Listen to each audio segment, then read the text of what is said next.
Hello everybody, most of the English-speaking world knows that I hate the Land Rover Defender. They are badly built, very unreliable, terrible to drive, and have a cult following that seems almost entirely blind to their many faults. Yet today I am very excited because what we have behind me is not Land Rover Defenders, these are Bowlers. Founded in 1985 by enthusiast Drew Bowler, it began as a small operation, modifying Land Rovers into competition vehicles. This eventually grew, and by the early 2000s they were producing cars with their own name on them. For me, one memorable example would be the Bowler Wildcat, which appeared on Series 2 of New Top Gear nearly 20 years ago. Unfortunately, in 2016, Drew passed away unexpectedly. He left behind, however, a bright legacy, and one which continues to this day, having recently been acquired by Jaguar's Special Vehicle Operations. In the interim period, a man called Richard Hayward took over the running of the company to ensure that it could survive. He was originally a customer of the brand, and then became involved with it because he was so passionate about the product. What we have here today, courtesy of the good people at RM Sotheby's, is Richard's own personal collection of Bowler vehicles, and these are very soon to be auctioned off on the 13th of February at their Paris auction, which is going to be live streamed. So if you fancy owning one of these amazing vehicles, make sure to check it out and put in a bid. The cars will be getting auctioned off individually, and each one has its own tale to tell. For example, it's a 2013 Defender Challenge car, chassis number 1 to be precise. Outwardly, it may look like a mildly tarted up Defender, but this is in fact a very serious machine. It has provenance too, having won a number of hill rally events, and it has all the equipment you would need to compete even today. It's got bucket seats, it's got a cage, it's got harnesses, it's got a race suspension, it's got a mildly tuned engine in it, it's got cut-offs here on the screen. It in fact even has in it a kit to get you out of the car very quickly should you wind up upside down in a lake somewhere, because that's the kind of event this thing's designed to compete in. Somewhat less conspicuous is this 2015 Defender XS Hardtop. This is Bowler's vision of what the Defender should have always been, and carries a number of their trademark components. It has Bowler wheels, a Bowler suspension, a Bowler tune on the engine, and Bowler side steps, and a few other little design cues to just lift it above your average Land Rover. If you prefer your love of Land Rovers to be loud and proud, how about this? A Spectre Defender, named for the James Bond film in which they featured. Now, this isn't actually an original movie car. In fact, it was created several years later, but that means it's a lot better. I didn't realise this, but Bowler were actually the company who created the original film cars, and those have been known to fetch up to £350,000 at auction. In all practical terms, this is going to be a much better car to drive, because it wasn't built as a film prop, it was built to be used and driven, and it has indeed been used and driven. The modifications to it are reasonably obvious, like these enormous 37-inch tyres, this rope and functional winch. The interior has bucket seats at the front, but it still has the rear bench in it, unlike most of the cars here today. It's in fact road registered too, unlike the original cars. So if you want something that looks pretty serious, this is it. However, every collection has its crowning glory, and for me, this is it. This is what's called the P1. It's a prototype vehicle, and it's a sneak peek of where Bowler is likely to go in the near future. Outwardly, it may appear the same as all of these other cars, but underneath there is not much Land Rover left. This has Bowler's own CSP chassis. It's a 113-inch wheelbase, and under here you will not find an asthmatic old diesel from a van. You will instead find the supercharged, fire-breathing 5-litre V8 from a Jaguar F-Type SVR, making the full 575 horsepower connected to the original 8-speed automatic gearbox, and this thing is set up to be a monster with absolutely no compromise. This is a very serious machine. The suspension has nearly a foot of travel. There are hydraulic bump stops. There are fire extinguishers in there. It has a 300-litre FIA-approved fuel cell. What's it worth? I couldn't tell you until the 13th of February, but what's it like? That I can tell you now. Today hasn't exactly gone to plan. which is not to say that it's gone wrong. Changing the plan sometimes is a very good thing. Originally, I was going to take this car and a couple of others out on the road. However, I get to drive on the road all the time. Today, I've got a bit of airfield to play with, and seeing as I have no idea at all what speed I'm doing, this maybe seems like the more sensible idea. To start the car, fairly easy. You turn on the, I guess that's the master switch there. Make sure the fuel pump is good, which it is. Foot on the brake, press start. That sounds good, doesn't it? It's very odd seeing this gear lever in this interior, but it works exactly as it expected to. Woo-hoo. Oh, this thing is meaty. Oh, and there is a...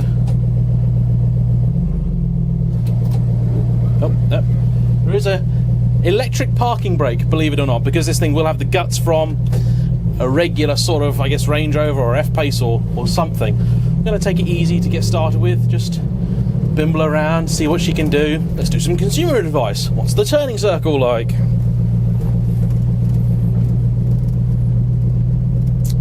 It's not a London taxi, but it's not terrible. Let's give her a gentle run, get her warmed up. Oh, we've actually got a bit of air coming into the cabin.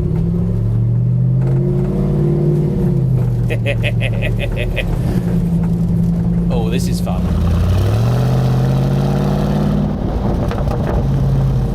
Oh, that sounds rude. I'm going to go gentle through here because I've just remembered I've got one of my cameras perched down there.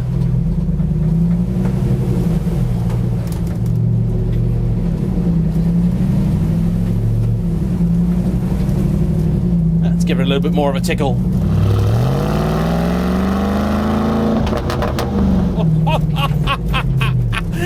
I thought I'd just broken it. That was the overrun. The exhaust exits pretty much below me. Actually, I thought it'd be louder in here, but then I'm not really giving it the big one just yet. I'm going to get it nicely warmed through.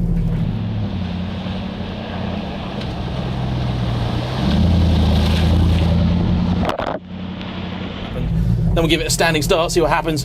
The automatic transmission's very strong. I'm going to give it the full beans, just because, you know, I want them to have a working car to sell.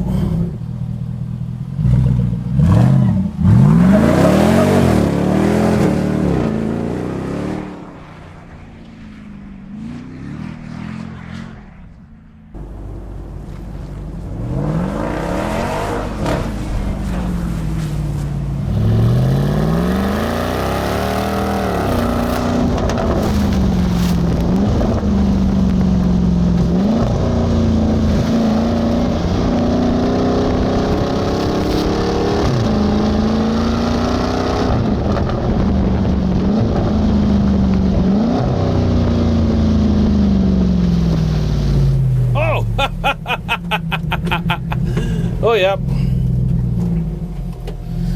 Let's clean the cameras. Still got one on the side. Oh, I do.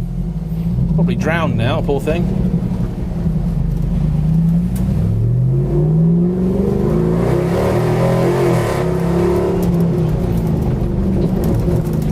This is just rude.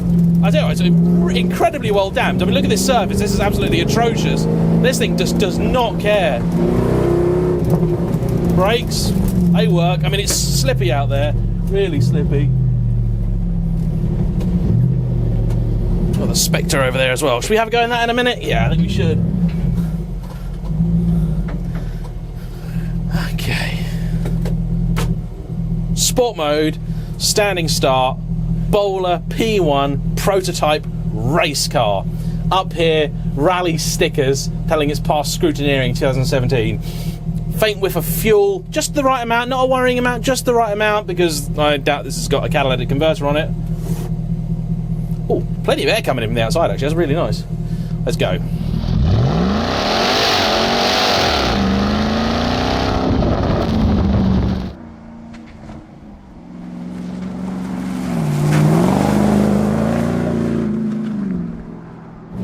Rude! It's rude! I mean, what do you want to know from me? This thing, it's got a foot of suspension travel. I'm not going to be able to even remotely test it. It's quite friendly, it's quite approachable, really comfortable actually. I was expecting it to be really, really harshly damped because, well, it's going to be designed to jump, right? I mean, I wish I had a Yump or something around here just to have fun on, because this is one of the few cars I wouldn't feel bad about doing it in, because that's what it's built for. Not much traction control, not much at all. And this car will roll. I know that because it wears the scars up here where it's rolled before. They asked whether they should repair that before the sale, but they were told, absolutely, don't do that. That's part of the history of the car. I wouldn't fix it. Cars like this should wear their battle scars with pride.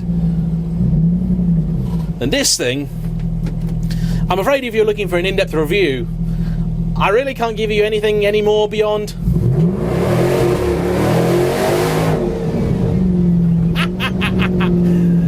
This is kind of what I imagine being in a monster truck would be like, except it's actually less daunting because you're not so ridiculously high up. It sounds the beans, doesn't actually deafen me, despite the fact I'm not wearing earplugs or anything, which I was also kind of concerned about. Going really gently over their grass. Really, really gently, because, you know, I have to. We'll be very careful, be very respectful. Respectful. Full hooligan!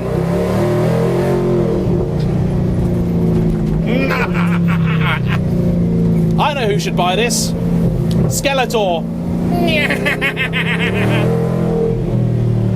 Oh, back end come round. Cheeky matron.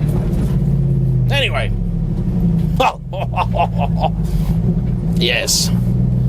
Yes, I'm glad I didn't take this on the road because it's very loud, very brash, and we're in Surrey. We don't really take kindly to this sort of thing. Let's try the Spectre for size.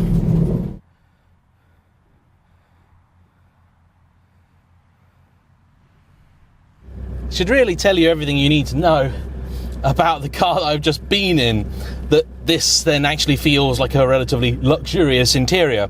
It isn't, of course. In fact, in here there's very little to give away what the car actually is. Very, very funky gear lever, which I am certain is not standard Land Rover fare. There's a Momo steering wheel, which is absolutely beautiful. And the fact there's a bit of rope on the front there tells you that this is a far from standard car. The engine, of course, is a diesel. I believe it's a 2.2 in these. Not Land Rover expert, don't know. It's also a lot harder than the P1. Amazing, isn't it, really, that this road car with its big, soft tyres can somehow be much less composed than the fire-breathing, crazy, nutty monster thing. But that's the way of things. Through the water splash. Sorry, cameras. Visibility's actually not horrible. The rear windows have privacy glass on them, so Chris Harris, I suspect, isn't going to buy this. One thing I've got to say is that the people at RM Sotheby, or the people that work for RM Sotheby, have got in touch with me, are not at all what I expected them to be like. In fact, I thought when RM Sotheby ask you if you want to make a video on one of their cars, what they mean is they'll allow you to be in the same room as it, and you can look at it for brief moments, but you'll have to wear white gloves for the entire process, and if you stare at it for longer than 3 seconds, you're out. That's it, because you're going to break it. No, these guys are cool. I like them, and most importantly, they have a real, genuine passion for these fabulous automobiles. The Spectre is just not the one for me, but it does absolutely look the part, perhaps more so than any of the others, and I guess that really is the appeal of something like this. Is it quick? Let's find out. Well, I suspect after the 575 brake of the other thing. Now that's full throttle, by the way. It's not quick, and it is reasonably harsh, but if you want to have the meanest looking thing on the farm, this is it. Actually, that's no, they're the heated seats there, so I don't know what these little buttons down here are for. So other vehicles in the collection include the P2, a red car, which is a sister to the P1. Apparently a more road-biased car, a little bit softer setup, a little bit easier to live with. Both of these represent really the future where the company is going to be going, and upcoming bowlers will probably be produced using similar technology, similar combinations of chassis and engine, we suspect, but they're going to cost a lot of money. Word on the street, they may be upwards of £200,000. And these are expensive cars, they are, there's no way around it, but these are also cars with provenance. And this is one of the interesting things, because actually Land Rover themselves were charging something like 150 grand for the Works Defenders. If you don't remember those, they're the ones with a V8 in it. That didn't even have a supercharger, and they're a car without any real history, without any real special connection, I suppose, other than being, you know, what they are. But these are properly special vehicles. These have a history. These are associated with a company that's got a special name. I know for many, just a plain old Landy will be absolutely the way to go. But for some, good enough obviously isn't good enough. And I'm always glad that this world is populated with people like that, that also have the ability to do something about it. Come on!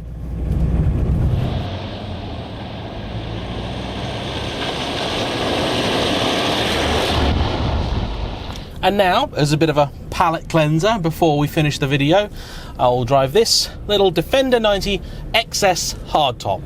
This is the car which really is closest to a regular, ordinary Defender, but curiously it was actually Richard's favourite of all of these cars. Now, I did ask why Richard's actually selling up at all, and they said they weren't entirely sure, but they believe it's because he simply isn't able to enjoy the cars anymore. He's got to an age where jumping in and out of a full 4x4 rally car with a cage in it isn't quite so desirable as it once was. And if that is the case, it sounds to me like he's selling up because he wants somebody else to enjoy these cars. And if that is the case, fair play to you, sir. Well done. That's a really good thing to do, because it would be very easy if you had cars like this to simply buy them, stick them in your garage and never ever use them. But every single one of these really is designed to be driven and enjoyed in any and all conditions. I forget how short first gear on a Defender is. Oh, there is electrical cabling there, which I do not want to run over. That would be bad. The Momo wheel in here really does actually make a difference. Steering, very typical Defender. You've got a little build plate down here proudly saying that this is not just your average ordinary Defender, it's a Bowler Defender. In all honesty, I can tell you an awful lot about what the actual changes entail. I know they've put their suspension modifications on this car, and I know they've reached in the engine. The engine I expect is just a map, nothing really significant there. There are the cosmetic tweaks as well. Now, I can't really tell you how different this is to a regular Defender because it's been so long since I've driven one of those. But I can tell you that this is certainly the most accessible car here, because even if you don't buy this exact one, I believe Bowler will still happily build you something very much like it. And none of the prices actually are outrageous. It's like a few £1,000s for the map, a few £1,000s for the suspension work, that sort of stuff. Nothing really hideous. I expected it to be a lot more. Reasonably quiet compared to the other two, doesn't have the big silly wheels of the Spectre or the laugh out loud exhaust of the P1. I'm the wrong person really to be driving these cars, but I'm glad nonetheless that Sotheby's invited me down to have a go.